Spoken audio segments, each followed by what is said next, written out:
Monsieur le recteur, mesdames et messieurs, nous vous remercions bien sûr d'avoir répondu à notre invitation pour cet événement exceptionnel. En effet, je crois que pour la première fois à Genève, nous accueillons 3 médaillés Fields, qui plus est, ont étudié bien sûr ou enseignent dans notre faculté. Alors, je vais tout de suite céder la parole à Monsieur le recteur Jean-Dominique Vassali qui va prononcer quelques mots d'accueil. Merci, Monsieur le doyen, mesdames et messieurs, messieurs les lauréats des médailles Fields. C'est évidemment un énorme plaisir de pouvoir vous accueillir ici ce soir. Pour avoir enseigné dans cet auditoire, je n'ai jamais vu aussi plein, alors ne parlons même pas de l'auditoire voisin, j'en tire aucune conséquence personnelle.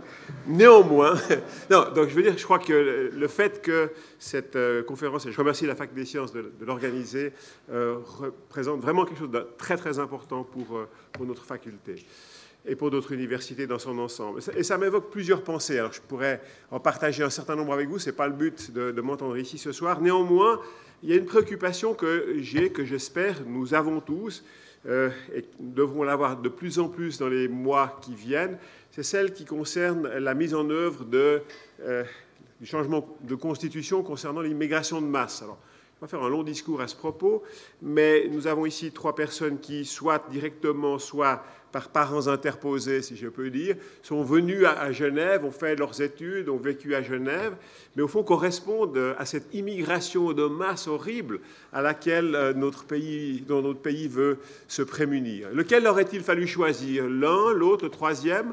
Aucun des 3. C'est vraiment un enjeu majeur pour notre université, pour nos universités, nos hautes écoles, que de faire en sorte que la mise en œuvre de cet article constitutionnel ne se fasse pas d'une manière qui hypothèque la venue de scientifiques du monde entier dans notre université. Et inversement, il est extrêmement important que les gens formés chez nous puissent aller à l'extérieur. Les universités doivent être un endroit de mobilité, de perméabilité.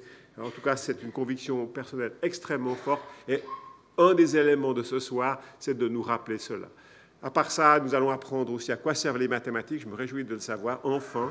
Et j'ai fait la classique, ça vous explique peut-être. Mais je repasse la parole au doyen. Et je suis très, très heureux d'être ici ce soir. Et je vous remercie les 3 de nous donner ce bonheur. Merci.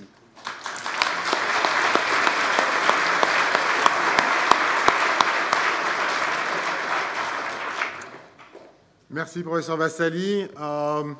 Alors effectivement, nous avons cette chance incroyable d'avoir 3 lauréats de la médaille Fields qui vont nous expliquer à quoi servent les mathématiques. Alors peut-être que je vais prendre juste un petit instant afin de repositionner peut-être effectivement où ont été faites ces recherches effectivement en faculté des sciences.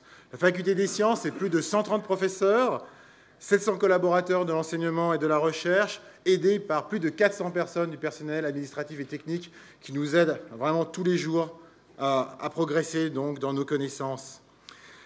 Mais tout ceci, bien sûr, c'est au service de plus de 2700 étudiants, dont 680 doctorants, et c'est un chiffre essentiel pour nous, puisqu'il montre notre dynamisme que nous avons par rapport à la recherche. Et ce chiffre a augmenté de plus 20% au cours des 5 dernières années. Plus de 580 diplômes délivrés l'année dernière. Et pourquoi, en fait, on pense autant d'étudiants? Parce que c'est effectivement une démonstration que la faculté des sciences se destine à de grandes choses et place ses recherches sous le signe de l'excellence. Alors, on va prendre 3 critères, peut-être, pour montrer cette excellence. Il y a quelques années, on aurait hésité à vous présenter cette pyramide.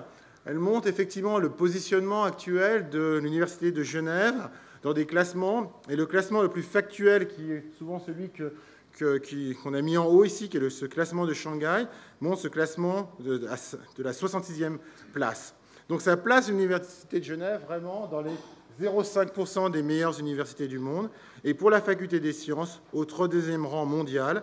Et c'est fait que la faculté des sciences, effectivement, est première en Suisse romande et seconde en Suisse, d'ailleurs, l'ETH à Zurich. Alors, une autre manière de voir l'excellence, c'est à travers les programmes de recherche nationaux, vous savez, qui façonnent vraiment le dynamisme de la recherche en Suisse. Et je ne parlerai que d'un seul aujourd'hui, bon, sur les 5 programmes que nous hébergeons ou avons hébergés, c'est SwissMap, The Mathematics of Physics, bien sûr aussi, qui est dirigé, présidé par Stanislas Mirlov et aussi Anton Alexeyev. Enfin, les reconnaissances internationales. Alors là, c'est une sélection, effectivement, de grandes distinctions, de personnes qui ont été distinguées l'année dernière, en 2014. Alors, je vais peut-être mentionner qu'un seul. Peut-être, c'est, par exemple, je devrais les mentionner tous, bien sûr, mais Nicolas Gisin, qui a reçu le prix Marcel Benoît, qui est la distinction, effectivement, la plus renommée en Suisse. C'est une personne, une fois par an, pour l'ensemble des universités et instituts fédéraux, quelles que soient les disciplines. Donc voilà. Mais quand on parle effectivement de lauréats et de reconnaissance, la reconnaissance effectivement la plus connue, en tout cas dans le domaine des mathématiques, c'est la médaille Fields, qui est la distinction la plus élevée. Vous savez qu'elle est remise qu'une fois tous les 4 ans à 4 personnes. C'est vraiment l'équivalent du prix Nobel. Et nous avons la chance exceptionnelle aujourd'hui d'avoir effectivement 3 de ces médaillés Fields parmi nous qui vont nous présenter à quoi servent les mathématiques. Mais avant cela, j'aimerais effectivement leur demander de venir individuellement parce que je voudrais aussi leur témoigner vraiment tout à... Alors, je ne me trompe pas. Je voudrais leur témoigner de venir. Vraiment toute notre gratitude par rapport aux travaux et leur présence à Genève qui a vraiment, permis de nous rendre fiers. Voilà. Donc, merci beaucoup, vraiment.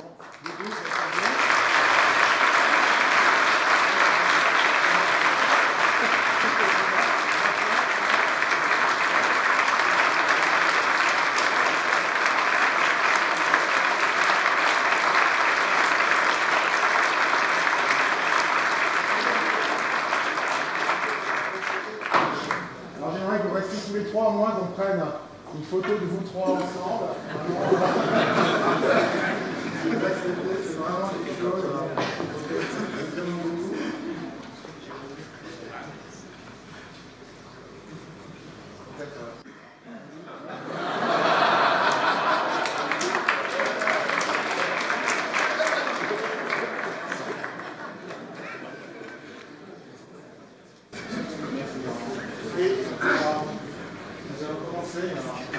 Et je vais inviter maintenant le docteur Pierre-Alain Chérix qui va effectivement nous faire la présentation du premier de nos lauréats qui va présenter aujourd'hui, le professeur Vaughan Jones. Voilà.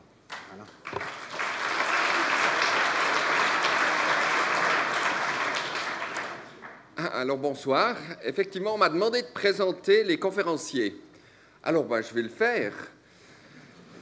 Vaughan Jones est né en 1952 en Nouvelle-Zélande. En Nouvelle-Zélande, il étudie à l'université d'Auckland et en 1974, il arrive à Genève. Alors, il y a plein d'histoires, mais je ne vous les raconterai pas toutes parce que je vais les laisser parler. Et il fait une thèse sous la direction d'André Fliguer. Et parmi les conséquences de sa thèse, il y a justement ses travaux sur les nœuds qui vont lui valoir la médaille Fields. Il a été longtemps professeur à Berkeley et maintenant il est à Vanderbilt University. Alors ça, vous trouvez ça sur Internet. Mais moi, je vais vous raconter une chose quand même. En 1999 ou 2000, Vaughan Jones était ici en année sabbatique. Alors on a eu plein de bons souvenirs. C'est là que je l'ai rencontré.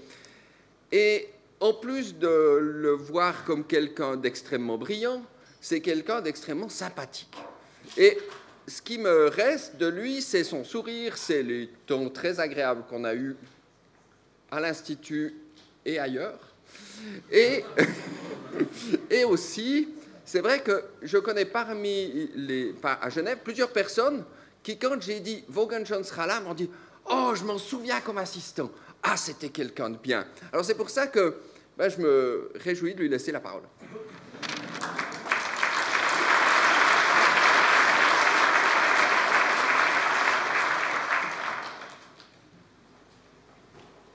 Alors, très bien, vous m'entendez? Bon. Parfait. C'est le plus vieux qui commence.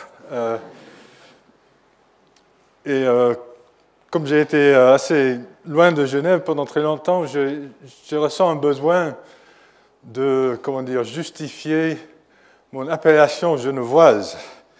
Donc je vais peut-être commencer par quelques souvenirs du bon vieux temps. D'abord, il faut voir que je n'étais pas toujours vieux.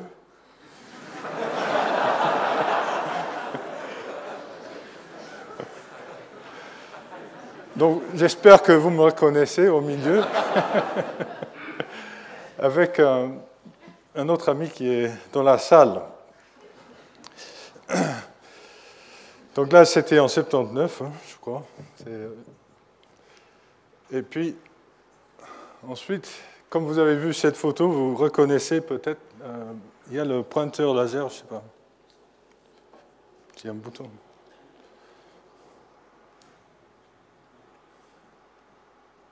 Voilà. Donc, je chantais avec le chœur universitaire sous la direction de Chen Yang-chen, qui est aussi, je crois, dans la salle. Et deuxième photo, le voilà, Chen. Et là, c'est plus difficile de me trouver, mais j'y suis. Hop. Ça, c'est à la cathédrale à Saint-Pierre, le Te Deum de Berlioz. Sanctus, Sanctus. Bon, je chantais.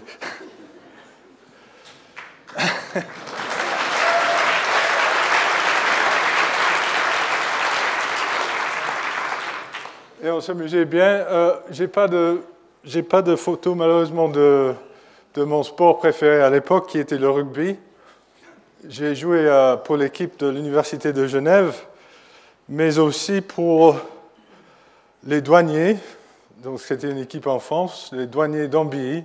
Donc, chaque fois que je passais la douane, parce qu'il y avait une douane à l'époque, je pouvais faire passer tout ce que je voulais. Ils disaient « Ah, c'est John qui passe, c'est très bien. » Ils m'appelaient tous John, parce qu'ils avaient vu mon nom écrit, Vaughan, machin. « Ah, c'est John. » Très bien. Ok, bon, passons un peu aux choses un peu plus sérieuses. D'abord, donc dans le titre, j'ai mis le mot nœud. Donc, il faut que je vous dise ce que c'est qu'un nœud. Donc, voilà. Ça, c'est un nœud. C'est un nœud très commun qu'on fait tous les jours. Et tout le monde sait faire un nœud qui ressemble à celui-ci. Donc, c'est la même. Mais donc, on va parler de beaucoup de nœuds différents. Et donc, voici un autre nœud. Vous êtes d'accord, tous, que dans la terminologie courante, ça s'appellerait un nœud. Je vais en parler plus tard. Je vais rentrer dans les détails de ce nœud particulier. Mais maintenant, je veux expliquer ce que c'est qu'un nœud mathématique. Alors voilà, un nœud mathématique. Vous voyez qu'il y a deux différences assez importantes. La première, c'est que le nœud est fermé. Donc on a recollé les deux bouts du nœud pour faire une courbe lisse dans l'espace à 3 dimensions fermée. Alors ça, c'est la définition de nœud. La courbe, elle est infiniment mince et infiniment souple. Okay. Et on étudie ces nœuds à des différences près, c'est-à-dire que si on peut prendre un nœud et le déformer en tirant, etc., on dit que les deux nœuds sont égaux. Voilà, donc ça c'est l'objet d'étude. C'est des nœuds mathématiques. On veut d'abord les distinguer pour savoir si on peut déformer un nœud dans un autre. Alors maintenant, j'ai parlé aussi de tresse dans le titre. Alors je vais vous dire ce que c'est qu'une tresse. Voilà une tresse. On ne voit pas le visage, en fait c'est ma fille aînée. C'est un peu dommage, mais j'ai voulu une photo à la dernière minute d'une tresse, alors je lui ai dit, on voit moi une photo d'une tresse. Voici une autre tresse. Donc ça c'est une tresse plus compliquée. C'est une tresse qui a été faite par un membre de la confrérie internationale des faiseurs de nœuds. Ça existe. Et en plus, j'en suis le président, vice-président honorifique à vie de cette confrérie. Et à la fin de mon laïus, je vais faire un peu de pub pour la confrérie. On a vu les nœuds réels, on a vu les nœuds mathématiques, on a vu les tresses réelles, alors maintenant, les tresses mathématiques. Ceci est une tresse mathématique. Alors, vous voyez les composantes essentielles. Il y a 2 barres en bleu, une barre en haut, une barre en bas, et les 4 points sur la barre en haut sont reliés à 4 points de la barre en bas par 4 courbes lisses, comme comme un nœud. C'est infiniment mince, infiniment souple. Et ça, une bestiole comme ça s'appelle en mathématiques une tresse. Okay. Alors, le 3e mot du titre, c'était le mot groupe. Alors, de nouveau, c'est un mot qui a un sens dans le langage courant. Et les mathématiciens ont pris ce mot et leur ont donné un autre sens. Donc, je commence par la signification du mot groupe pour nous tous. Voilà. Ceci est un groupe d'amis. Et voilà, donc c'était un groupe très agréable. Et maintenant, on passe au groupe mathématique. Ceci est un groupe mathématique. Alors, c'est moins beau. Hein. Voilà. Mais je veux quand même expliquer les ingrédients essentiels. D'abord, un groupe, c'est un ensemble. Ça veut dire qu'il y a des éléments. Et ici, il y en a 6 normalement. 1, 2, 3, 4, 5, 6. Et entre ces 6 éléments, il y a ce qu'on appelle une loi de groupe, que j'ai indiqué avec un signe plus. Okay? Alors la table, ça signifie que si on prend A et on rajoute B, on obtient C. Okay? J'aurais pu mettre un 1 et 2, mais je n'ai pas voulu parce que je veux avoir un ensemble un peu quelconque. Il y a ces 6 éléments et quand on rajoute B à D, par exemple, on trouve 1. Alors, c'est quoi le 1 ? Le 1, c'est un élément très particulier du groupe qui a la propriété que quand on le rajoute à un autre élément, ça ne change rien. Par exemple, si je prends C et je rajoute 1, on obtient de nouveau C. On prend D, on rajoute 1, on obtient de nouveau D. Tout le monde est d'accord ? Alors, vous vous posez la question, pourquoi il appelle ça 0 ? En effet, ça serait intelligent.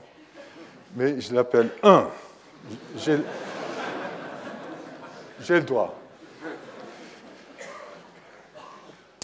OK. Alors maintenant, ce qui est de remarquable avec les tresses, c'est que les tresses forment un groupe. Alors ça, pour le montrer, il faut que je vous donne l'opération du groupe. Je dois prendre 2 tresses et je dois en faire la somme. Enfin, on peut appeler somme, on peut l'appeler produit comme on veut. Donc, voici comment on fait. On a une tresse, la première, et la deuxième. Alors, qu'est-ce que je fais ? Je prends la première, je la mets en bas. La deuxième, je la mets en haut. Alors, il y a juste une barre entre les deux qui est un peu enquiquinante. Alors, je l'enlève. Et là, j'ai de nouveau une tresse. Elle est 2 fois plus longue, mais ça, c'est pas grave. On a la liberté, comme tout est infiniment souple, de changer sa longueur. Donc, j'ai dit que les tresses forment un groupe. Je vous ai donné la loi, comme on dit assez souvent, la loi de multiplication, la loi d'addition. Mais il y avait, vous vous souvenez, cet élément indispensable, ce qu'on appelle des fois l'élément neutre, parce qu'il ne fait rien. Alors, c'est quoi pour les tresses ? Vous avez peut-être deviné. Voilà l'élément neutre, l'identité pour les tresses. Parce que si vous prenez n'importe quelle tresse et vous la multipliez par celle-là, ça ne change rien du tout. OK ? Formidable. Bon, il y a aussi les inverses, je n'en parle pas. Voilà. Ah non, attendez, non, c'est très important que j'en parle pour les applications, pour voir à quoi servent les maths. Donc, je reviens ici. Si vous étudiez cette table, vous verrez que pour chaque élément du groupe, il y a un autre, tel que quand on fait la somme de cet élément avec l'autre, on tombe sur 1. Par exemple, pour B, si on fait B plus D, on trouve 1. Donc ça, c'est un ingrédient très important dans un groupe. C'est l'inverse, qu'on appelle l'inverse. Je répète, pour chaque élément, C par exemple, il y a un autre et un seul autre, tel que quand on fait la somme de C et l'autre, on obtient 1. Donc voilà, pour C, c'est C. C plus C égale 1. Alors pour une tresse, c'est quoi l'inverse? Alors c'est facile, c'est très physique. On prend la tresse et on prend un miroir. On pose la tresse sur le miroir et on regarde la tresse dans le miroir. Et on voit l'inverse. Et non seulement on voit l'inverse, mais si on suit dans les deux directions, vers soi dans le miroir, vers le haut dans la tresse, on voit que ça se défait et on obtient la tresse identité, l'élément neutre du groupe de tresse. Bon. Ce qu'il faut dire à part ça, ah oui, il y a un lien assez étroit entre les tresses et les nœuds. Chaque tresse donne un nœud de la manière suivante. On prend une tresse et on dit qu'on la ferme. Alors ça veut dire simplement qu'on relie les points en haut aux points en bas, en ne faisant rien quand on fait le tour. Et de nouveau, on enlève les barres et on a un nœud. Okay? Alors dans ce cas-là, c'est un nœud qui est assez connu, ça s'appelle le nœud de 8, qui est utilisé par les marins, entre autres. Alors, il y a un théorème qui date de 1920 à peu près, qui dit qu'en fait, tout nœud s'obtient ainsi à partir d'une tresse. C'est-à-dire que si vous avez un nœud, n'importe quel nœud, vous pouvez en fait l'arranger pour qu'il ressemble à ce dessin-là. Il y a une tresse où tout descend et un bout où c'est fermé comme ça. Ce n'est pas évident ce théorème, mais c'est vrai. J'ai passé plusieurs jours de ma vie à appliquer ce théorème. Mais le truc, c'est qu'il y a beaucoup de façons différentes, beaucoup de tresses différentes qui donnent le même nœud. OK. Le titre de la conférence, c'est « À quoi servent les mathématiques ?» Alors maintenant, je vais expliquer comment la théorie des nœuds et les tresses et le théorème d'Alexander sert énormément pour le kitesurf. Okay. Chaque kitesurfer, quand il graisse son matériel, il utilise, sans le savoir, le théorème d'Alexander plus la structure de groupe dans le groupe des tresses. Alors comment? Ah oui, voilà. Donc pour définir le sport, il faut définir le sport. Voilà la définition du sport. Ça, c'est bien sûr moi. Mais ça, c'est mon aile, le kite. Et je parie tout ce qu'on veut qu'il n'y a personne dans la salle qui est capable de dire où c'est.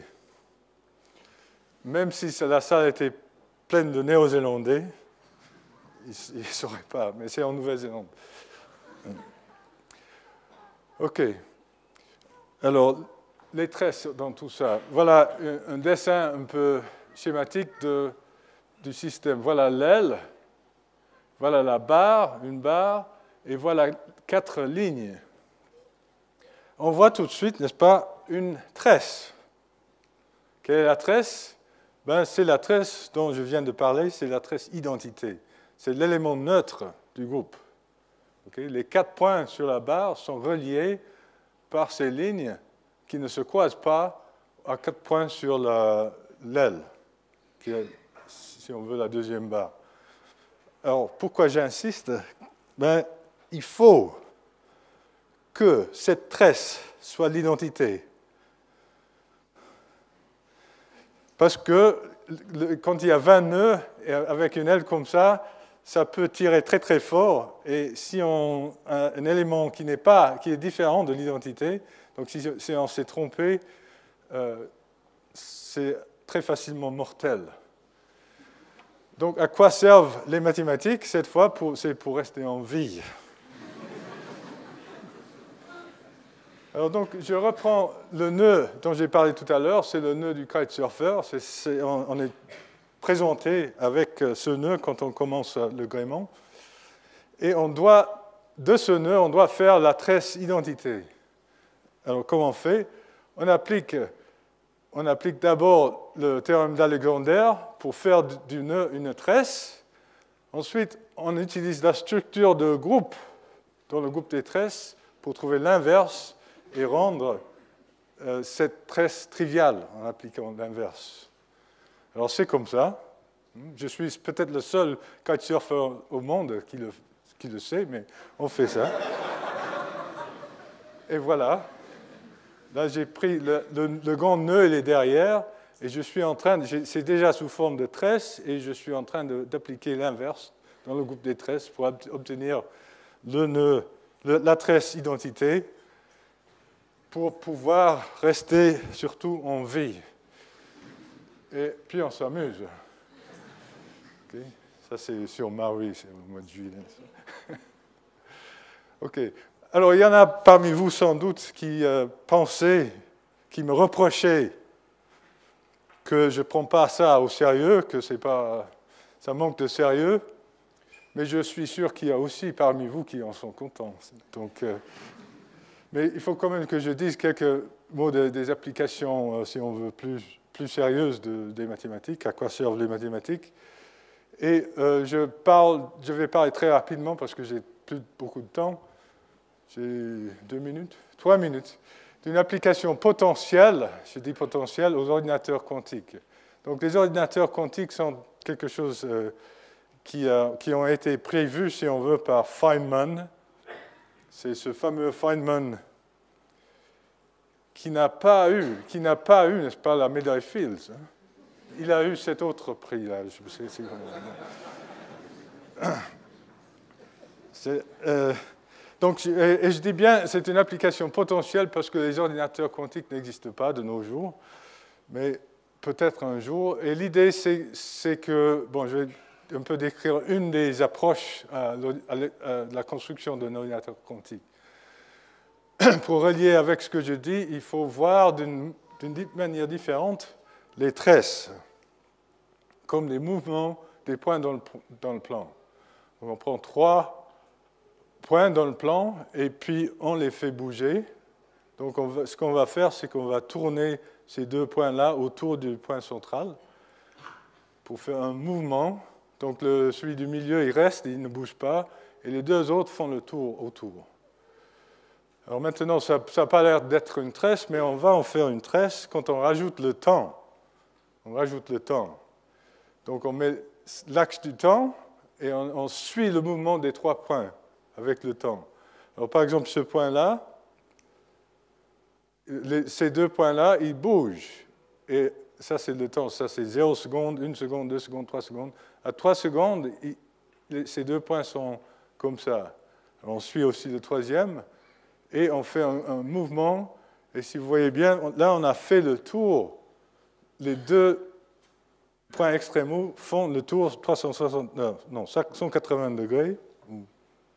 Non, 360 degrés autour du point central. Alors là, vous voyez une tresse. Okay. Donc, les mouvements de points dans le plan, c'est la même chose qu'une tresse. Et il se trouve que mon travail, donc mon vrai travail, le sérieux, c'était d'associer ce qu'on appelle une matrice à chaque tresse. Alors, voilà 2 exemples de matrices que j'ai associées à la tresse. Et en mécanique quantique, on sait que l'évolution dans le temps est donnée par des matrices. Et il se trouve qu'il est probable que pour certains systèmes physiques, ce sont ces matrices-là qui décrivent l'évolution dans le temps. Voilà, donc à quoi servent les mathématiques? Le système où on espère trouver exactement ces matrices s'appelle l'effet Hall quantique.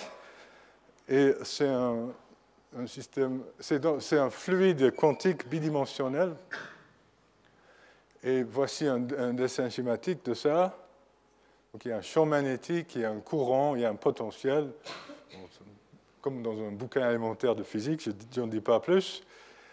Je dis simplement que ça se passe, pour voir les effets quantiques de ça, il faut que ça se passe à une température très très basse, extrêmement près du zéro absolu, ce qui fait que les labos où on fait ce genre de travail sont peut-être les points les plus froids de l'univers. Alors je dis bien l'univers, hein, c'est modeste. Parce que, à moins qu'il y ait des gens ailleurs, dans une autre galaxie, qui font des expériences de l'effet Hawking quantique, ils n'arrivent pas à ces températures. C'est beaucoup plus bas que toute température qui existe de manière naturelle. Alors voilà, donc j'ai fini. Donc, enfin, c'est un peu de pub pour notre confrérie. Ils ont un journal qui s'appelle Nothing Matters. Et si vous voulez en devenir membre, il n'y a qu'à envoyer une lettre en Angleterre ou un email en Angleterre qui est le siège, le siège de la confrérie. Merci de votre attention.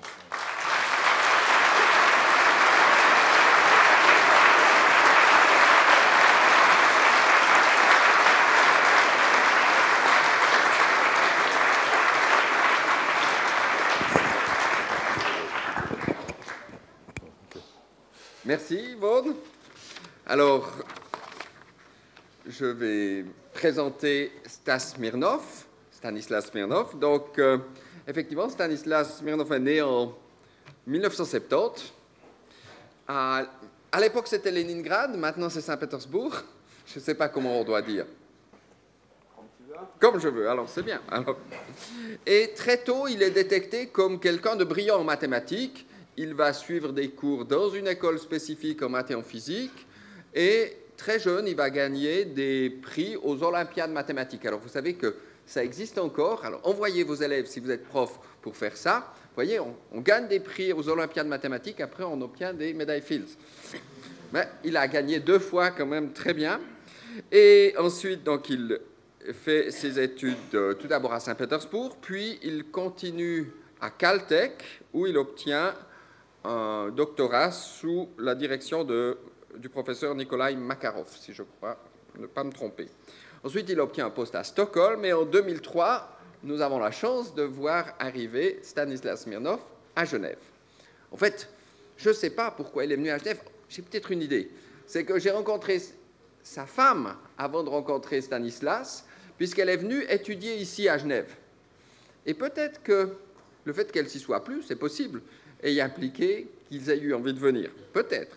Enfin, on est très content qu'il soit là, puisque on a eu la chance qu'il soit là. Moi, j'ai toujours eu beaucoup de plaisir à parler à Stanislas Smirnov, parce qu'il accepte de répondre. C'est bien. Ce n'est pas toujours évident d'avoir des gens qui sont brillants et qui ont la gentillesse de vous répondre, même quand vous avez des questions un peu bêtes. Et donc, en 2010, Stanislas Smirnov obtient la médaille Fields, et je vais vers lui et je lui demande quelque chose. Je lui dis, au niveau du département de l'instruction publique, on aimerait bien que tu ailles voir tous les collégiens. Et qu'est-ce qu'il a dit? D'accord. Et il a fait un tour de tous les collèges, on a un peu groupé. Et je sais encore, parce qu'il y a encore des anciens élèves qui me le disent, que ces conférences, eh bien, elles ont marqué les esprits. Et donc, c'est pour ça que je me réjouis de lui laisser la parole.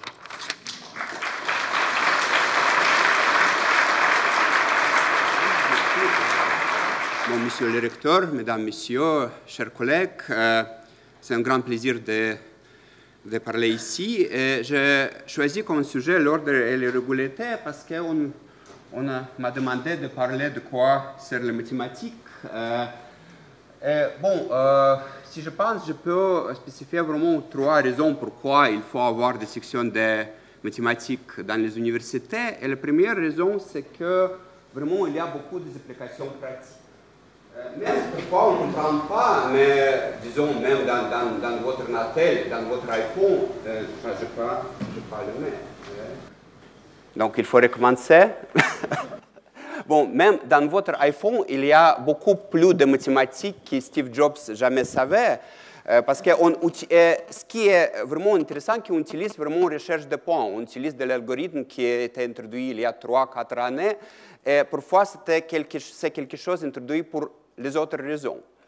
Ou même dans les avions modernes, on sait que les derniers, dans l'avion peut-être le plus moderne, Boeing Dreamliner, on n'a jamais essayé dans l'air, on a fait tous avec des simulations en utilisant les maths appliquées. Donc vraiment, on utilise mathématiques partout. Mais à part des applications, des applications pratiques, il y a des applications dans les autres sciences.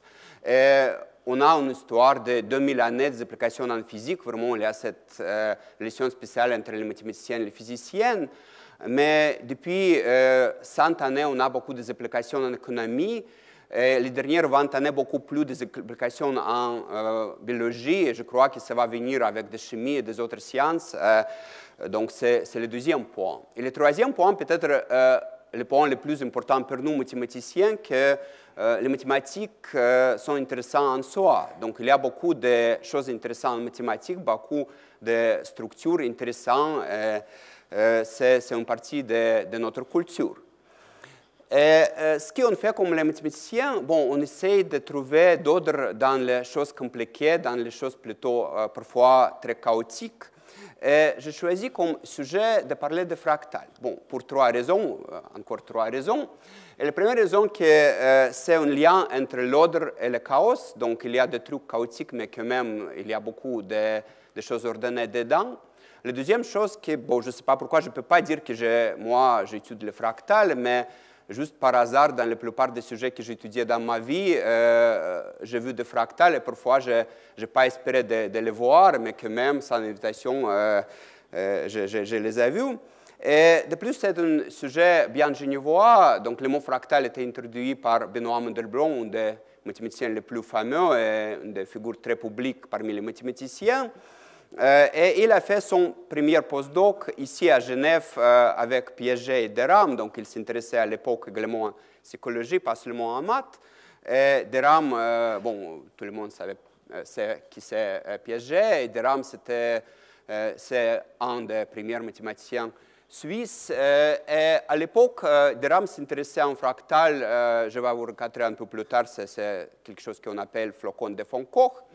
Et je crois que c'était la première raison pourquoi Mandelbrot a commencé à travailler sur ça. Et voilà, c'est Georges de Rham, c'est Jean Piaget, c'est Benoît Mandelbrot à l'époque quand il était ici à Genève. Et les fleurs parce que c'était pendant le mariage, c'était pris pendant son mariage. Donc j'ai mis ici quelques mots de son livre de vulgarisation, où elle écrit que les nuages ne sont pas des sphères, les montagnes ne sont pas des cônes, les rivages ne sont pas des cercles, ni les éclairs n'arrivent en ligne droite. Donc, on voit beaucoup de structures irrégulières dans la nature, et il n'y a pas de définition. Qu'est-ce que c'est une fractale? C'est un néologisme créé par Mandelbrot. Il a utilisé la racine latine fractus, brisée, irrégulière. Donc, c'est une forme irrégulière qui est quand même autosimilaire. Autosimilaire, c'est-à-dire que le tout est semblable à une des parties. Et ici, voilà, c'est quelque chose qu'on peut voir souvent dans le marché. C'est une choux romanesque. Voilà, une petite partie, c'est juste une copie de choux, mais à l'autre échelle. Ou si ici, il y a une bonne photo d'un éclair, et une branche est très semblable à l'éclair, et il y a des sous-branches, etc., etc. Donc, vraiment, c'est une figure autosimilaire. Donc, comment on peut les étudier mathématiquement? Donc, il faut trouver quelque chose d'autosimilaire.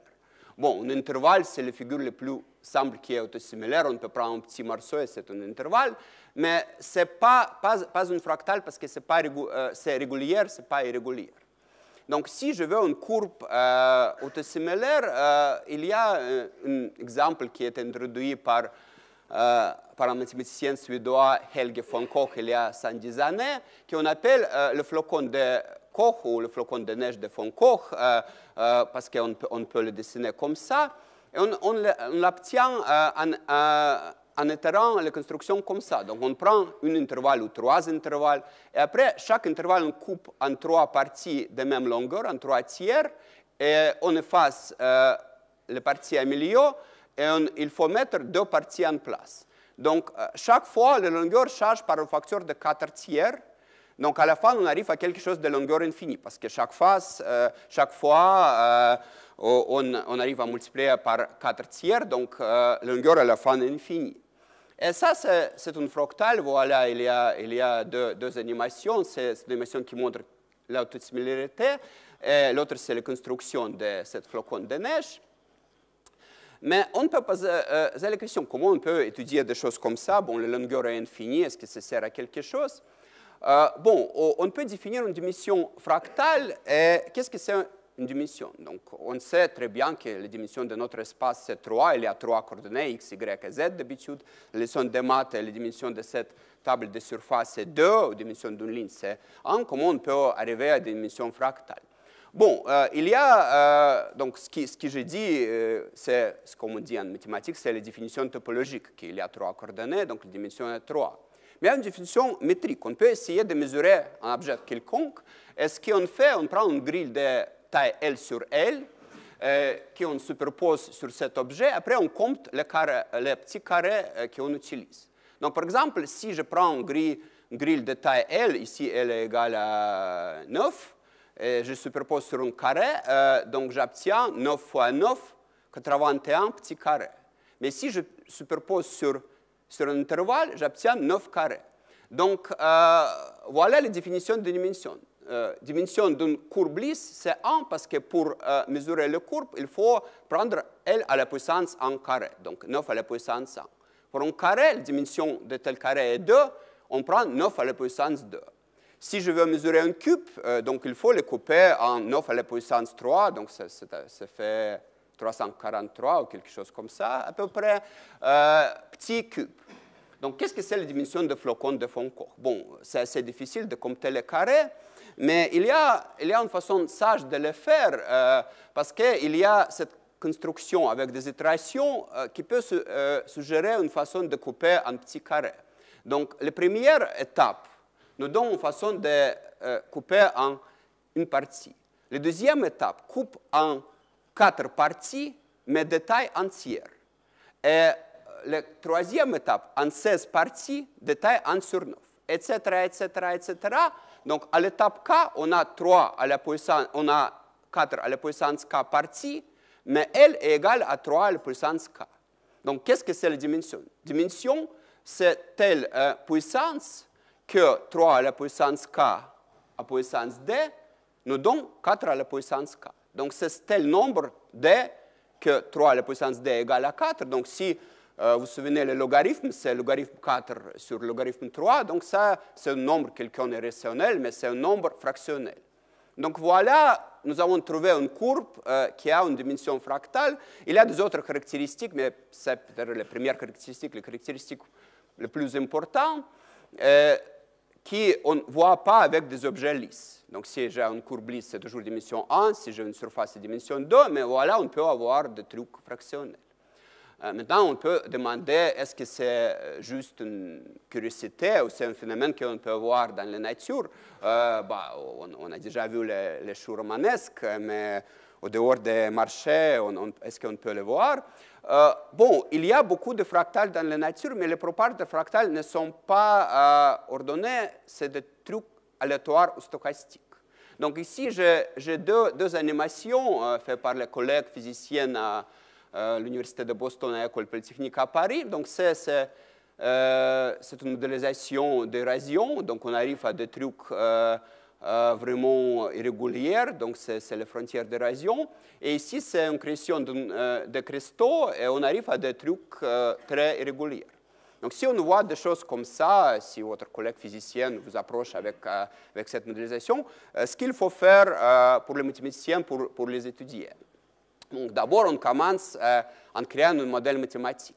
Donc, il faut simplifier le problème, il faut vraiment introduire des règles, il faut introduire un objet mathématique. Et ici, donc, pour tous les objets que j'ai mentionnés, donc, par exemple, pour cet objet, il y a des modèles très réguliers avec des nombres de Fibonacci.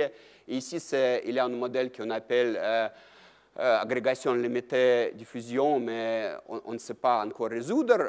Et ici, il y a un même modèle qu'on appelle la percolation, qui marche bien pour beaucoup de choses telles que l'érosion, propagation d'informations, des épidémies, etc. Et ce qu'on fait, on prend une grille. Donc, ici, j'ai pris une grille des hexagones. Ça marche un peu mieux qu'avec une grille de carrés. Et je lance une pièce de monnaie pour chaque hexagone, pour les colorier. Donc, indépendamment, j'arrive à un truc comme ça, moitié jaune, moitié blanc. Et je dis que c'est une roche de couleur jaune avec des trous en blanc. Et je peux poser des questions. Par exemple, est-ce que l'eau peut pénétrer à travers la roche par les trous? Et vraiment, c'est la première fois quand ce modèle paru en littérature physique, on a discuté des filtres aléatoires. Donc ici, c'est assez facile à voir qu'il y a un chemin de trous. Donc on peut marcher comme ça, comme ça, comme ça, comme ça. Non, comme ça, comme ça, comme ça, comme ça, comme ça. Ça marche très bien. Bah, voilà. Est-ce que vous voyez ici? C'est comme chez les docteurs, un petit examen de vos yeux. Donc, ce n'est pas très facile à voir. Bon, je ne sais pas, surtout, j'ai oublié mes lunettes. Non, ça ne marche pas, c'est difficile à voir. Et il y a un théorème qui dit pourquoi c'est difficile à voir, parce que les frontières des érosions, les ensembles bleus qu'on obtient, donc ici, j'ai coloré en bleu tout ce qu'on peut, tous les hexagones où on peut arriver, ce sont des ensembles fractales. Donc, c'est les ensembles autosimilaires. Donc, ici, on ne voit pas parce qu'il n'y a qu'une échelle, mais ici, on déjà voit qu'en petit partie, c'est à peu près des mêmes. C'est très semblable à ce dessin. Et si je prends le maille de réseau encore plus petit, on voit que, par exemple, ce dessin-là est très semblable à cette-là. Donc, on a un ensemble autosimilaire. Et c'est clair que ce n'est pas quelque chose de très régulier. Et ce qui est encore mieux, que dès qu'on arrive à cette fait que c'est une fractale, donc il y a des échelles différentes sont de même façon, on arrive à écrire une équation très simple, on l'appelle l'équation de Oded-Schramm, pour les décrire. Donc on peut tracer les bords d'érosion. Il y a une formule pour les trajectoires de cette particule. Donc, c'est une formule très simple. Bon, voilà, ft de z, c'est l'expression mathématique. Il faut avoir à moins une formule. Et je crois que Chevon, tu as eu. Donc, bon, moi aussi, ouais, pourquoi pas. Donc, il y a un inconnu, donc c'est la position de cette particule. Il y a un paramètre 3 qui dit que ce phénomène, c'est percolation, pas l'autre phénomène. Donc, par exemple, pour le ferromagnétisme, on utilise ici pas 3, mais 3 sur 2. Et car c'est un truc aléatoire, donc il faut avoir une partie aléatoire de cette équation. Et ici, partie aléatoire, c'est quelque chose qu'on appelle partie brownienne. Donc je crois que Martin va parler un peu de ça. Mais c'est les choses aléatoires les plus faciles qu'on a en mathématiques. C'est très, très bien étudié. On le voit dans les bourses, on le voit dans la biologie, donc on le voit partout. Donc c'est une équation très simple. Le seul problème, c'est que ce n'est pas linéaire. Il faut diviser par f de t, et c'est la raison pourquoi c'est compliqué à résoudre. Mais c'est la raison pourquoi on a des théorèmes intéressants. Et voilà les trois théorèmes qu'on a montrés avec des collègues à partir de cette équation. Apparemment, que si je regarde cet ensemble, il y a beaucoup de fractales cachés. Donc si je prends un croisement, c'est une fractale de dimension 4 sur 3. C'est-à-dire quoi? Donc, c'est-à-dire que si je prends une boîte 1000 sur 1000, donc la longueur de croisement, c'est 1000 à la puissance 4 tiers. Et 1000 à la puissance 4 tiers, je pris 1000 parce qu'on arrive à une réponse entière, c'est 10 000. Donc, la longueur de croisement est 10 fois plus longue que la taille de boîte. Et c'est la raison pourquoi c'est difficile à le tracer. Parce que ce n'est pas lisse, c'est quelque chose qui va comme ça. Donc, et frontière, si je prends les frontières de ça, donc c'est encore plus long que 7 sur 4. Et la région érodée, c'est encore plus grande, c'est 91 sur 48. Et ça montre qu'il y a quelque chose de compliqué caché dedans, parce qu'on peut avoir des démonstrations simples avec 7 sur 4, mais 91 sur 48, on ne peut pas. Donc, il y a des raisons compliquées pourquoi on a ce nombre. Mais on peut poser la question, est-ce que c'est juste le phénomène aléatoire ou une des choses, est-ce que c'est quelque chose qui est utile dans le génie ou je ne sais pas où. Et je veux juste parler d'un problème que j'ai essayé pendant 10 années de résoudre, ce n'est pas encore résolu. C'est un problème qui vient de l'électrostatique. Donc, on se souvient de l'école, les dessins comme ça. Donc, si par exemple, il y a deux particules chargées, il y a des lignes de force, il y a des potentiels d'énergie. Donc, voilà, il y a ici, il y a deux cercles chargés. C'est un des premiers livres sur l'électricité et le magnétisme de Maxwell. Donc, il y a des lignes de potentiel. Donc, si on a des électrodes régulières, les lignes de force sont régulières et les lignes de potentiel sont régulières. Et on peut demander, est-ce que c'est toujours vrai? Est-ce qu'ils sont toujours de longueur bornée? Et quelles électrodes ou les lignes de potentiel sont les plus longues possibles? Donc, l'électrode ne peut pas être lisse. Donc, l'électrode doit être fractal, parce que si j'ai un fractal, et si je commence à dessiner le potentiel, il faut entrer le fjord, donc on arrive à quelque chose de très, très long. Donc, ce qui est dessiné ici, c'est un truc de type von Koch. Je cherchais, mais j'ai perdu. J'ai eu les mêmes simulations pour le flacon de neige von Koch, mais c'est un truc pareil. Et ici, il y a deux dessins à l'intérieur et à l'extérieur, en rouge et en bleu. Donc, on a des lignes de force et des potentiels qui sont de plus en plus fractales et la longueur tend vers l'infini. Donc, ce qui est intéressant, c'est qu'il y a pas mal de questions en partie de mathématiques qu'on appelle l'analyse complexe, qui sont exactement équivalentes à cette question, de trouver l'ensemble l'optimal pour cette question-là. Et on ne sait pas encore, donc c'est le meilleur exemple qu'on a, que j'ai trouvé avec mon ancien doctorant qui est maintenant à Oxford. Mais c'est un exemple de question qui est la première fois posée par les physiciens, mais apparemment on a trouvé récemment qu'il y a 5 problèmes très importants équivalents à ça. Mais on peut poser la question, est-ce qu'il y a des applications pratiques? Et apparemment, la réponse est oui. Il y a plusieurs problèmes pratiques qui sont très proches à cette-là. Par exemple, le premier problème qui est bien résolu pour la nature, comment construire des poumons pour l'échange efficace d'oxygène. Donc, on veut avoir une grande surface de poumons et les poumons sont des fractales. Et il y a une conjecture de Mandelbrot qui est les surfaces où on a l'échange d'oxygène à la dimension fractale 5 sur 2, c'est-à-dire 2,5. C'est très facile à construire quelque chose de poumon avec surface de dimension 2, mais avec une surface de dimension plus grande que 2, tel que l'oxygène peut y aller, c'est beaucoup plus difficile. Et juste pour exemple, il y a deux fameux mathématiciens qui ont montré deux théorèmes mathématiques. Donc, on sait qu'on ne peut pas construire dimension 3. On peut construire 2,999. Il faut l'écrire, je crois, que 80 fois. Donc, je n'ai pas eu de temps de l'écrire. Et d'autre côté, il y a un exemple avec 2,0001, 80 fois 0. Mais je trichais un peu. Ou il y a une autre question, c'est très pratique, ce n'était pas résolu pour la nature, comment construire un mur anti-bruit. C'est mon collègue à l'École polytechnique, c'est un ingénieur qui était premier de faire une conjecture qu'il y a dimension 7 sur 4 pour les percolations.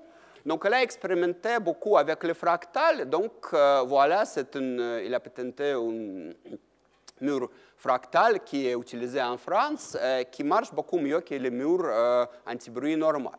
Donc, vous pouvez demander pourquoi il n'y a que 2 itérations, pourquoi pas 3 itérations. Ça marche 2 fois mieux s'il y a 3 itérations, mais ça 5 fois plus cher.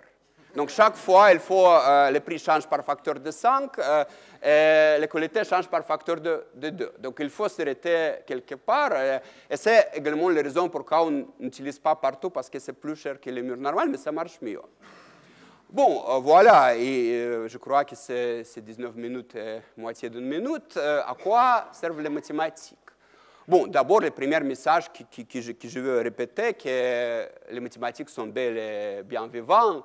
Il y a beaucoup de résultats intéressants obtenus récemment, mais de plus, il y a beaucoup de problèmes bien ouverts. Et vraiment, la raison d'être pour les mathématiciens, c'est de trouver un ordre simple dans les objets réguliers et compliqués, pour trois raisons: pour les applications pratiques, pour les applications aux autres sciences. Et bon, c'est un sujet intéressant en soi. Donc, peut-être c'est la raison la plus importante. Bon, merci pour votre attention.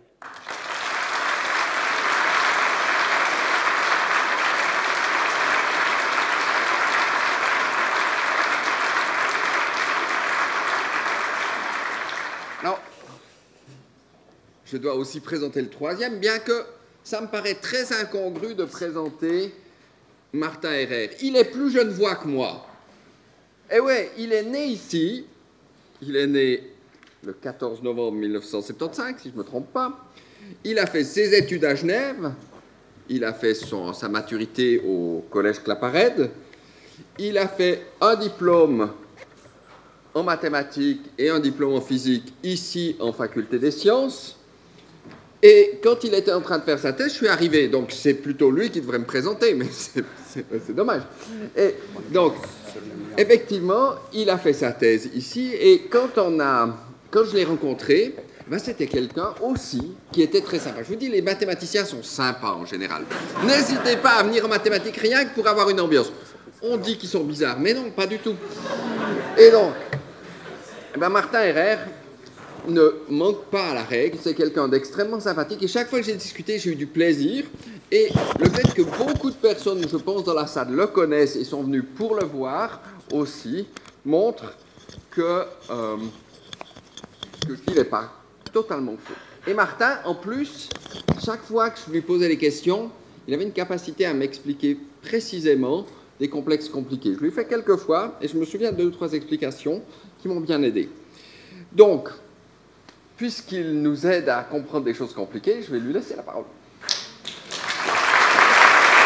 Merci beaucoup. Merci d'être venus si nombreux. C'est un grand plaisir d'être ici ce soir. Donc, avant de parler du cours de la bourse et du jeu de Tetris aussi, comme Stas a déjà extrêmement bien expliqué les différentes choses auxquelles servaient les mathématiques, je voulais dire quelques mots sur qu'est-ce que c'est les mathématiques au fond. Parce que je pense que dans la salle, il y a pas mal de mathématiciens, mais il y a aussi des non-mathématiciens, et ils se demandent peut-être ce que font des mathématiciens à longueur de journée. Bon, d'une part, les mathématiciens ne sont pas là pour calculer, on a des ordinateurs pour ça, et les ordinateurs ne prennent pas le boulot des mathématiciens. Les mathématiciens, de manière générale, explorent en quelque sorte le monde des idées. Donc c'est vraiment le monde des idées de Platon, qui plane un peu au-dessus du monde réel. Et les mathématiques, c'est un langage extrêmement précis qui nous permet de décrire ce monde des idées. Et qui nous permet donc de construire des objets, donc ce qu'on appelle des objets mathématiques. Et alors, qu'est-ce que c'est qu'un objet mathématique? C'est une idée, mais c'est une idée dont on a pu montrer de manière complètement rigoureuse, c'est-à-dire sans aucun doute, qu'elle ne contient aucune contradiction. D'accord? Et donc c'est pour ça qu'on doit, comme Vaughan nous l'a montré dans son exposé, on doit introduire les choses de manière extrêmement précise. Donc on a, par exemple, il nous a montré comment on pouvait introduire des objets mathématiques qui modélisent des nœuds ou des tresses, qui sont peut-être un peu différents des nœuds de la vie de tous les jours ou des tresses de la vie de tous les jours, mais qui ont d'un autre côté aussi un lien direct avec les objets de la vie de tous les jours. Et on a bien vu que c'était une sorte d'idéalisation de ces objets de tous les jours. Et donc, ce que les mathématiciens essayent de faire, c'est de découvrir des vérités qui sont aussi absolues que la logique le permet. Donc, un mathématicien, quand on démontre un théorème mathématique sur ces objets mathématiques, c'est une vérité qui reste les théorèmes que les anciens Grecs ont démontrés il y a 2500 ans, ils sont tout aussi vrais aujourd'hui qu'ils l'étaient il y a 2500 ans. On peut comparer ça aux autres branches des sciences, où si on compare la vision du monde que les gens avaient il y a 2500 ans, elle est évidemment très très différente de la vision du monde qu'on a maintenant. Et donc ce qu'on a bien vu, c'est que les objets mathématiques, c'est souvent des objets qui sont très idéalisés. Donc on a par exemple un cercle mathématique idéal. Il y a, évidemment dans la vie de tous les jours, il n'y a pas de cercle mathématique idéal, il y a seulement des approximations de cercles mathématiques. Et donc une chose qui est très importante pour les mathématiciens, et aussi pour les physiciens ou les scientifiques qui utilisent les mathématiques, c'est d'avoir une idée des champs d'application de ces objets idéalisés. Parce qu'on fait, on fait des modèles mathématiques qui ont l'air un peu bêtes, comme ça, qui ont l'air tout simples, comme par exemple le modèle Costas montrait avec les petits hexagones, et on essayait de regarder les chemins qui passaient par les petits hexagones. Quelque part, ça n'avait pas l'air très réaliste. Et donc, on veut avoir une bonne idée de quand est-ce qu'un modèle facile ou simple de ce type-là donne essentiellement les mêmes résultats que des modèles plus réalistes qu'on s'attendrait à voir vraiment dans la nature. Et donc ça, c'est un concept que les physiciens et aussi les mathématiciens appellent l'universalité, qui est cette idée qu'il y a des classes d'objets mathématiques qui en fait donnent tous plus ou moins les mêmes réponses tant qu'on pose des questions relativement simples ou des questions qui dépendent seulement de comportements moyens ou de comportements à grande échelle. Et donc, ce dont je veux vous parler ce soir, c'est le plus simple de ces objets mathématiques idéalisés qui décrivent certains phénomènes de la vie de tous les jours.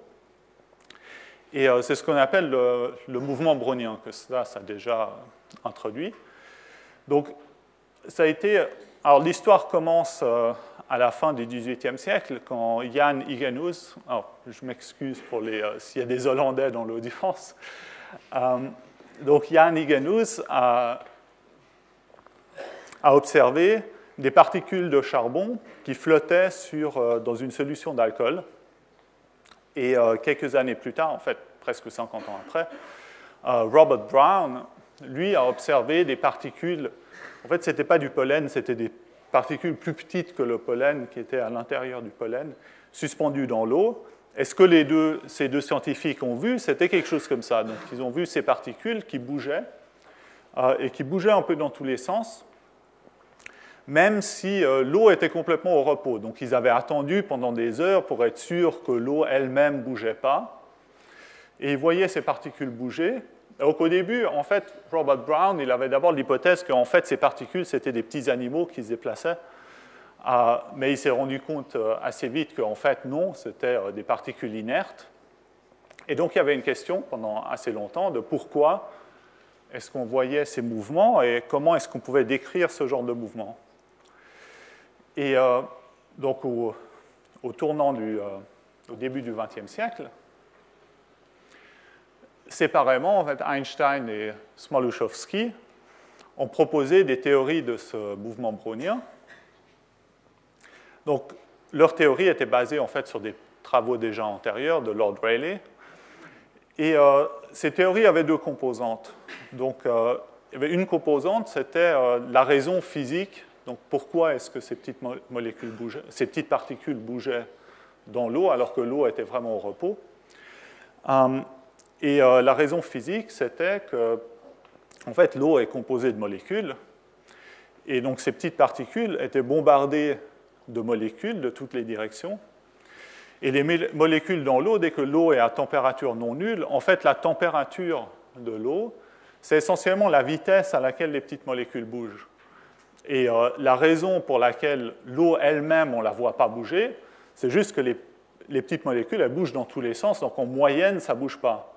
D'accord ? Mais microscopiquement, ces molécules, elles bougent dans tous les sens, et donc elles bombardent ces petites graines dans toutes les directions. Et donc, de temps en temps, ces petites graines, en fait, l'effet cumulé de tous ces bombardements fait que ces petites graines bougeaient. Et donc ça, à l'époque, ce n'était pas évident comme hypothèse, parce que ce n'était pas complètement clair à l'époque que la matière était vraiment constituée d'atomes et de molécules. Et donc c'était en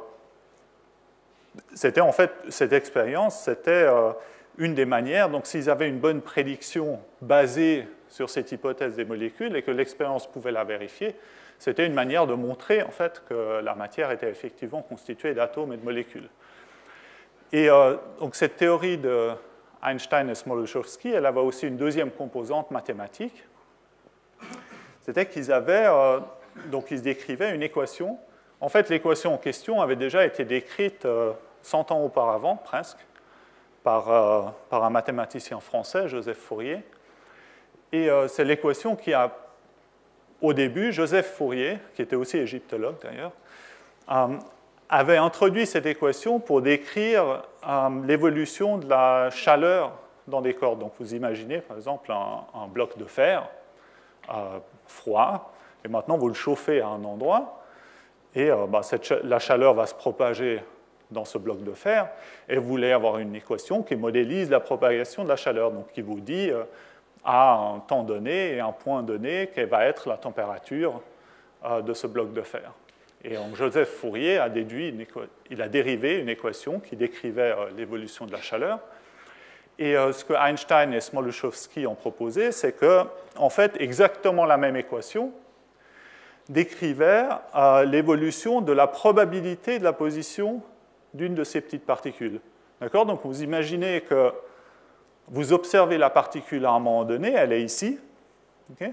Et ça, c'est un peu comme de mettre un peu de chaleur à cet endroit-là. Et maintenant, vous fermez les yeux, la particule bouge dans tous les sens. Vous ouvrez les yeux, 5 secondes après, disons.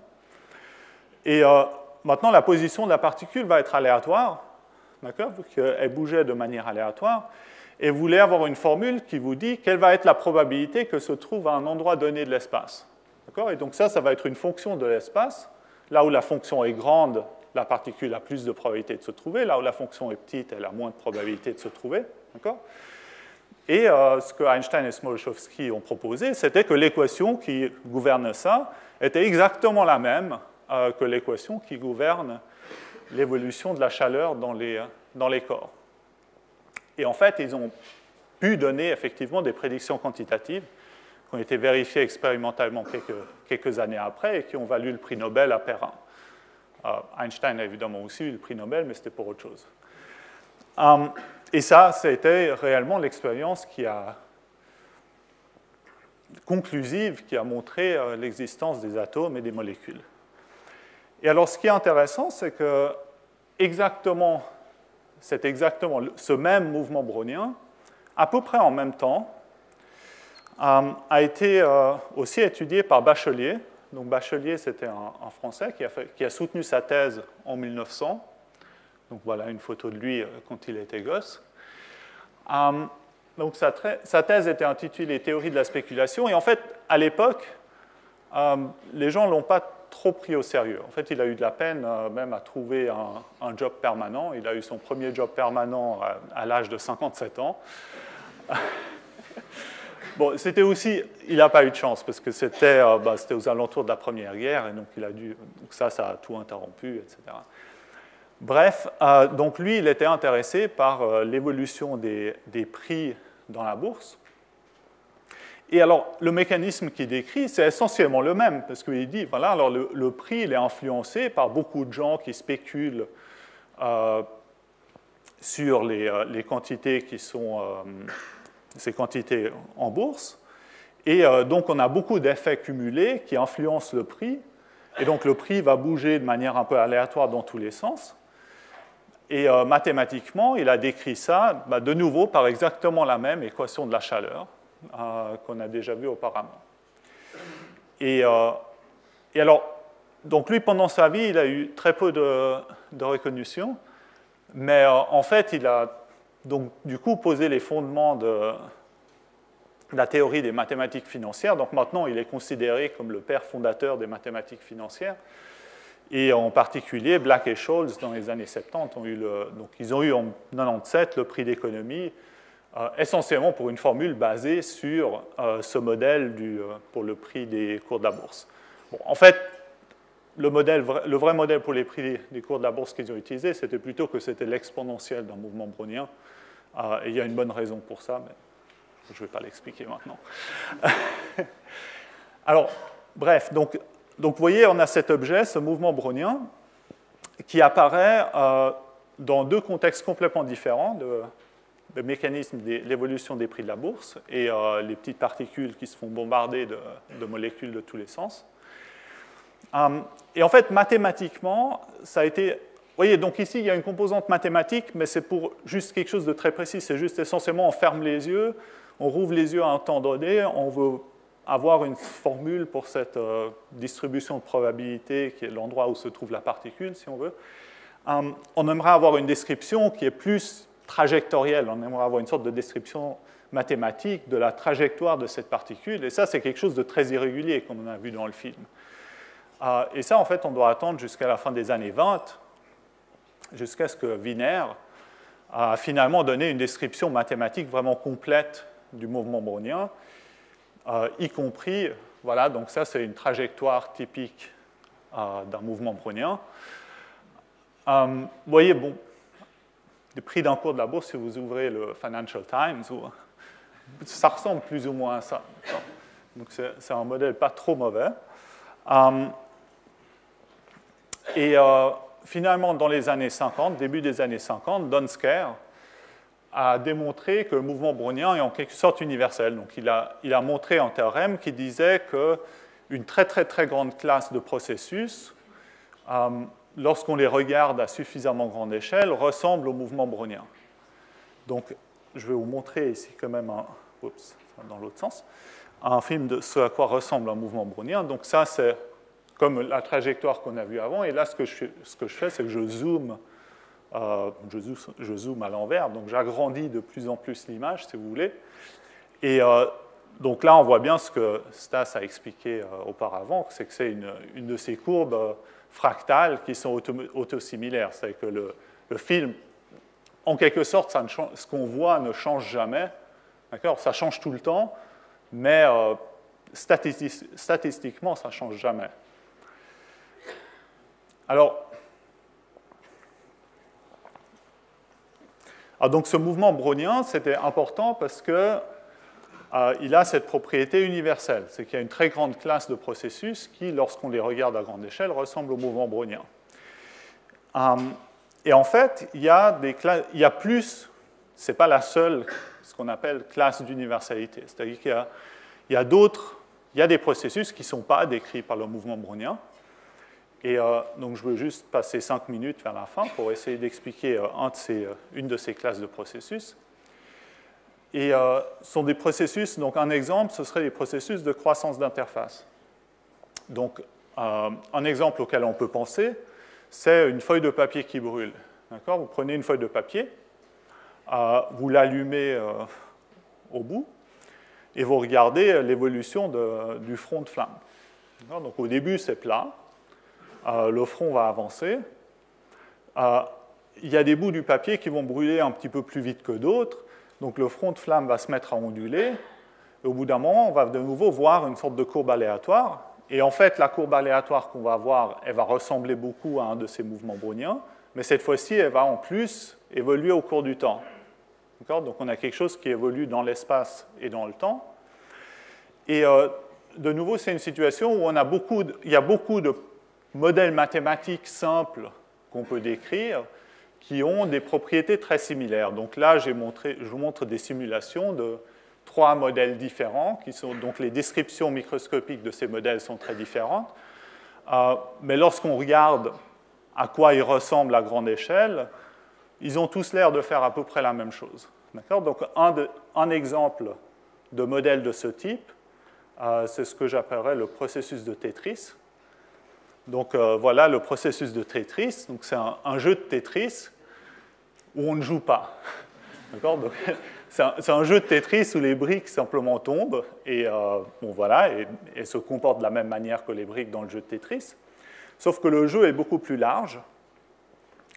Et donc maintenant, je regarde ce qui se passe un peu plus loin. Voilà, donc là, ça va plus vite. Je regarde encore plus loin, encore plus loin, encore plus loin, encore plus loin. Voilà, donc là, vous voyez maintenant des milliers de briques de Tetris qui tombent. Et vous voyez ici, on a une interface qui se crée. Et vous voyez bien que cette interface ici ressemble un peu à ce mouvement brownien qui évolue en plus au cours du temps. Et donc il y a eu beaucoup de travaux très très récents de gens qui ont essayé de comprendre l'évolution de ce type d'interface pour des modèles simples, donc typiquement plus simples que ce modèle de Tetris. Oups. Voilà, donc, et ça, c'est un exemple de domaine mathématique qui est encore en pleine évolution. C'est-à-dire qu'on n'a pas encore de description complète de cet objet idéalisé. Donc pas comme le mouvement brownien, où on peut répondre à quasiment toutes les questions qu'on veut se poser. Dans cette classe d'université, qu'on appelle la classe d'université KPZ, c'est les initiales de Kardar, Parisi et Zhang, qui sont trois physiciens qui étaient parmi les premiers à décrire ça. On n'a pas encore de compréhension complète de l'objet. Et certaines quantités peuvent être calculées dans certains modèles. Et donc, il y a des gens qui ont réussi à calculer certaines quantités limites et à voir que dans plusieurs de ces petits modèles, on obtient la même chose dans la limite. Donc, on a de très bons indices pour dire qu'effectivement, il y a un objet universel qui est le même pour à peu près tous les modèles qui se comportent un peu de manière similaire à ce processus de Tetris que je vous ai montré. Et alors une chose qui est beaucoup mieux comprise, c'est des situations où ces interfaces peuvent fluctuer dans les deux directions. Vous voyez, le Tetris, ça va que dans une direction. Il y a de plus en plus de briques, et les briques ne disparaissent jamais. Donc les choses croissent, mais elles ne décroissent jamais. Il y a aussi des processus un peu du même genre qui peuvent aller dans les deux directions. Et lorsque les processus sont symétriques, ils sont en fait beaucoup plus simples à comprendre. Donc là, on les comprend très bien. Et donc, on peut essayer de se dire, peut-être qu'on arrive à comprendre les choses un peu mieux en regardant des choses qui sont presque symétriques. Et donc, ça, c'est le type de direction dans laquelle j'ai travaillé récemment. Donc, ce qu'on peut faire, c'est que dans ces situations qui sont presque symétriques, là, on peut écrire une équation qui est censée décrire le comportement de ces modèles. Et le problème, c'est que l'équation qu'on peut écrire, c'est assez difficile de lui donner un sens. Et alors, bon, vous vous dites, bon, j'écris l'équation, voilà, c'est ça l'équation. Le problème, c'est que dans l'équation apparaît, donc l'équation, elle décrit l'évolution d'une interface qui, à temps donné, ressemble plus ou moins à ça. D'accord ? Donc à temps fixe, ça va ressembler à un mouvement linéaire, ça va ressembler à quelque chose comme ça. Et l'équation qui donne l'évolution, elle fait intervenir le carré de la pente de cet objet à tout temps. Et maintenant, vous voyez la pente ici, c'est un objet extrêmement rugueux. Donc c'est quoi la pente d'une courbe lisse ? Simplement, vous prenez la tangente, et plus c'est raide, plus la pente est grande, plus c'est plat, plus la pente est petite.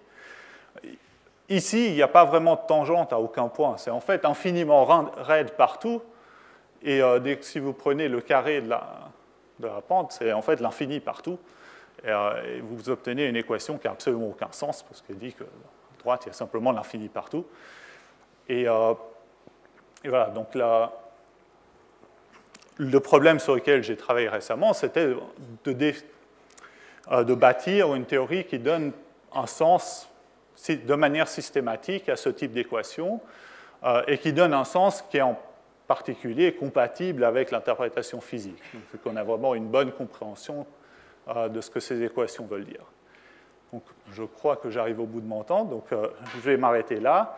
Je vais m'arrêter sur cette belle image. Et merci beaucoup de votre attention.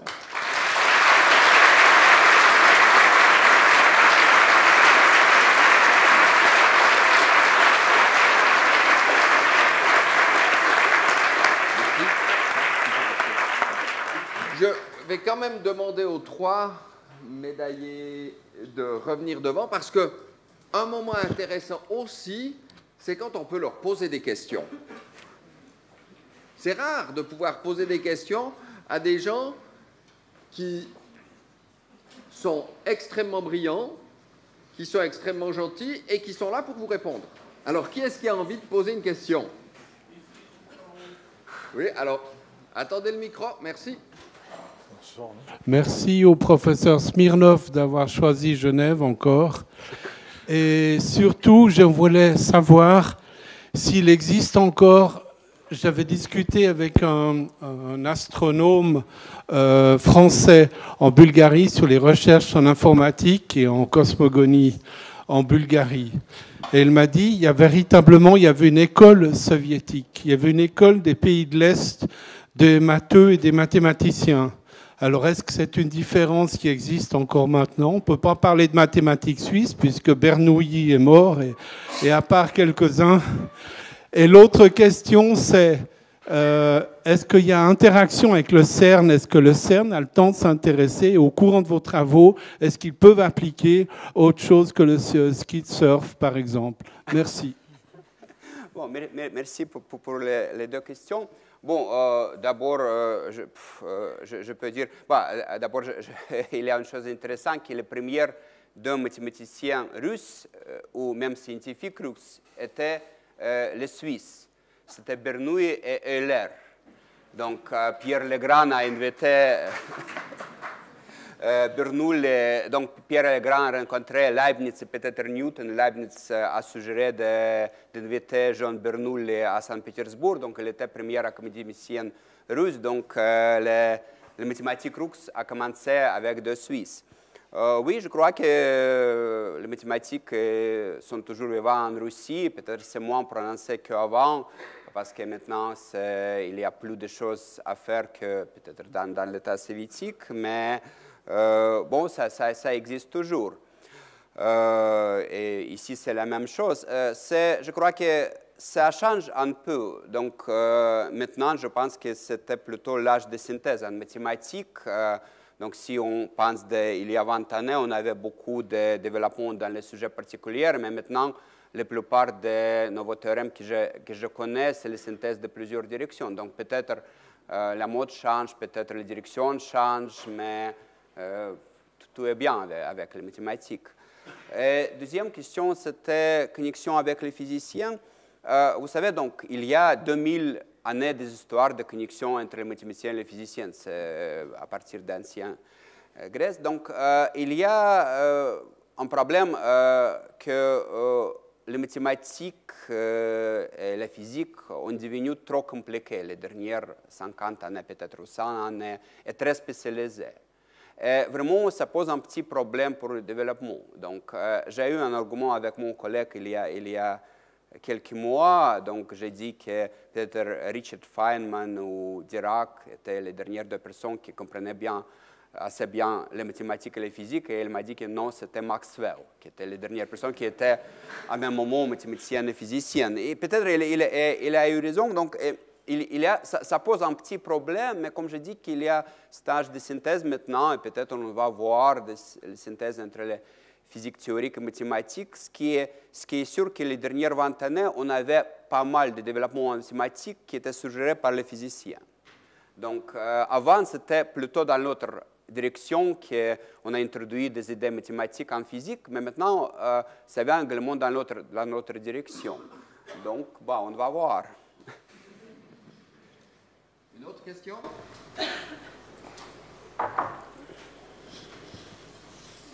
On voit personne. Attends. Ah, là-bas, oui.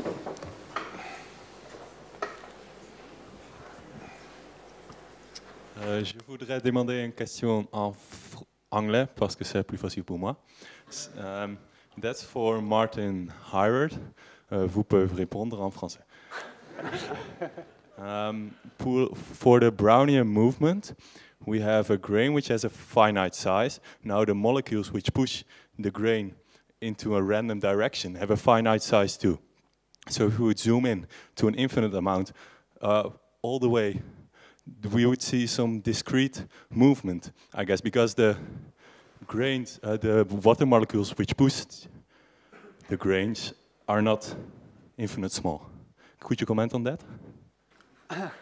Oui, bien sûr. Donc ce qu'il a demandé, c'est que donc, dans le mouvement brownien, le vrai mouvement brownien physique, les particules, elles ont une taille finie, les molécules ont une taille finie, et tandis que dans cet objet idéalisé, on peut zoomer dans l'objet autant qu'on veut et on ne voit jamais d'effet de taille finie. Et effectivement, donc, c'était... donc cet objet, le mouvement brownien, c'est un objet idéalisé. Donc c'est exactement la même chose qu'un cercle mathématique, qui est un objet idéalisé. Dans la vie de tous les jours, il n'y a jamais de vrai cercle. Si on prend une table circulaire, ça ressemble à un cercle, mais en fait, quand on regarde au bord, il va y avoir des imperfections. Déjà, ce n'est même pas absolument clair où se trouve le bord, peut-être. Donc, physiquement, les objets ne vont jamais correspondre de manière absolument exacte à l'objet idéalisé mathématique. Le truc, c'est que l'objet mathématique, c'est une très très bonne approximation de ce qui se passe dans ce qu'on voit sous le microscope. Parce que ce qu'on voit sous le microscope, c'est ce qui se passe sur l'échelle de quelques centièmes de millimètre peut-être, ou quelques millièmes de millimètre, donc à l'échelle de ce que j'ai montré, la petite animation, alors que les molécules, évidemment, sont beaucoup plus petites, donc sont de l'ordre de millionième, du milliardième de millimètre. Et donc là, c'est un de ces exemples où ce qu'on voit, comme justement cette taille finie, elle est suffisamment petite pour que ce qu'on voit aux échelles humaines, si on veut, c'est très très bien approximé par cet objet idéalisé. Évidemment, quand on regarde à des très petites échelles, ça va être complètement différent.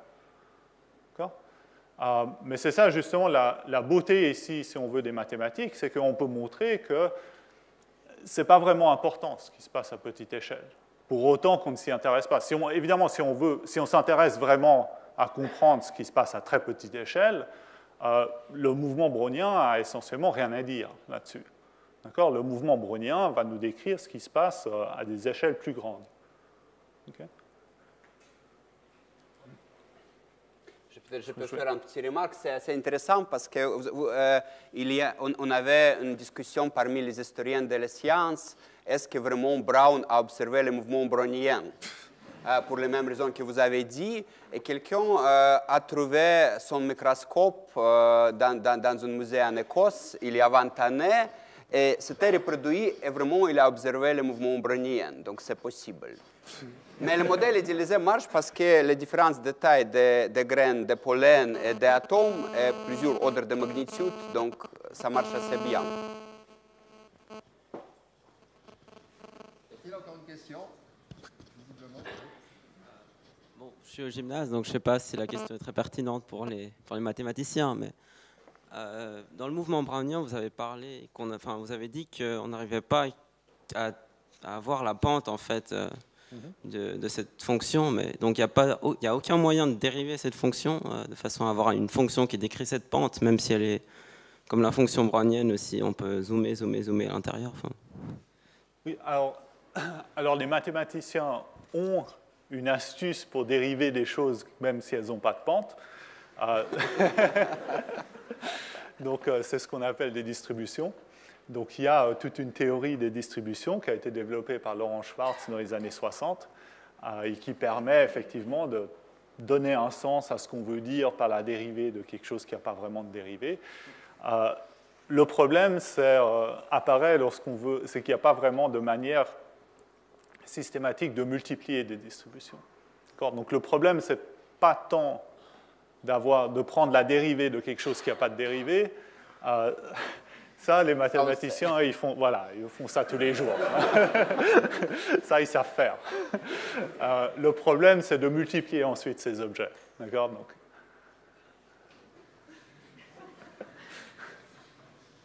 oui, on voit que... un peu plus... Oui, une question? Ici? Oui. Un des micros arrivera le premier, je le vois. Merci beaucoup. La question... Ça marche ? n'est pas mathématique, encore que tout soit mathématique. Il y a un rassemblement de 3 médailles Fields dans notre institution. Vous avez, bon, sur un espace de 25 ans, mais tout de même, les 3 travaillaient ici. Alors, est-ce que c'est du mouvement brownien où il se trouve que vous êtes par hasard, ou bien est-ce qu'il y a quelque chose, une spécificité que l'un ou l'autre pourrait relever sur l'environnement qui est, il n'y a pas une filiation évidente entre vous que j'ai pu percevoir. Donc, est-ce qu'il y a quelque chose qu'on sait bien faire ici qui fait que les mathématiciens sont bien, et puis, bon, ils partent après, ils font leur travail, mais qui se développent particulièrement bien? Il y a un truc dont on n'a pas parlé, mais on est les 3 plus ou moins des physiciens mathématiciens. Et c'est peut-être une réflexion de la force de l'école de physique mathématique à Genève. Donc, moi, par exemple, j'ai commencé en physique théorique ici à Genève. Et c'était seulement au bout de 2 ans que j'ai changé en maths pour des raisons intéressantes.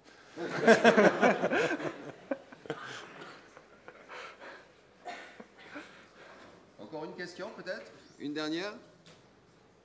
Ah, derrière.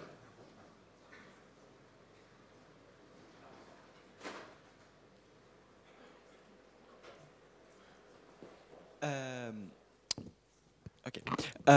En fait, là, c'est une question qui s'adresse à vous 3. Est-ce que, en fait, vous avez déjà eu l'occasion d'étudier ou vous seriez intéressé par, en fait, les problèmes du prix du millénaire ou militaire, ou je ne sais pas comment ça s'appelle. Non, 7 problèmes du prix du millénaire, ça s'appelle. C'est des prix d'1 million de dollars, c'est ça? Oui, voilà. En fait, ce sont des problèmes mathématiques qui sont dits super difficiles. Donc voilà. Mais c'est un peu ça, hein. Ils sont difficiles. Donc, on essaie plutôt de les éviter parce qu'on sait que tout le monde a déjà essayé. Les gens qui ont essayé sont très très forts. Donc,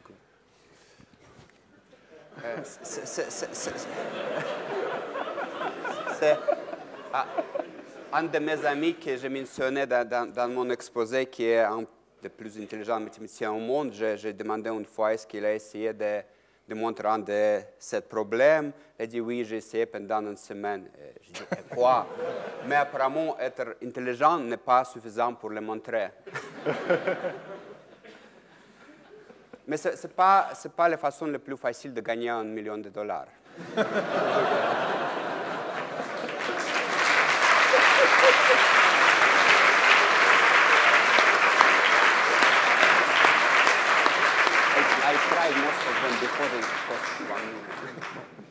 Que dire de plus que vraiment remercier encore Martin, Vaughan et Stas vraiment pour cette merveilleuse conférence. Vraiment merci à tous. Vraiment.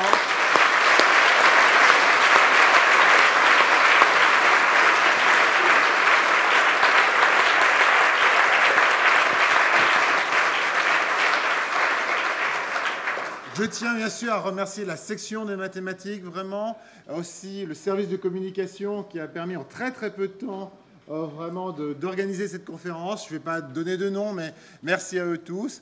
En termes d'organisation, il y a aussi à l'extérieur maintenant une verrée, donc je vous prie vraiment, restez parmi nous, échangez le plus d'idées, ou le plus d'équations possible, vraiment entre vous. Et puis enfin, c'est aussi pour vous dire que nos 3 lauréats seront parmi vous à la verrée, mais pour 30 minutes uniquement. Alors après, ils vont devoir partir, effectivement, vers 8h30, mais profitez-en, ils sont là aussi pour interagir avec vous. Et encore une fois, merci à eux, vraiment. Bravo.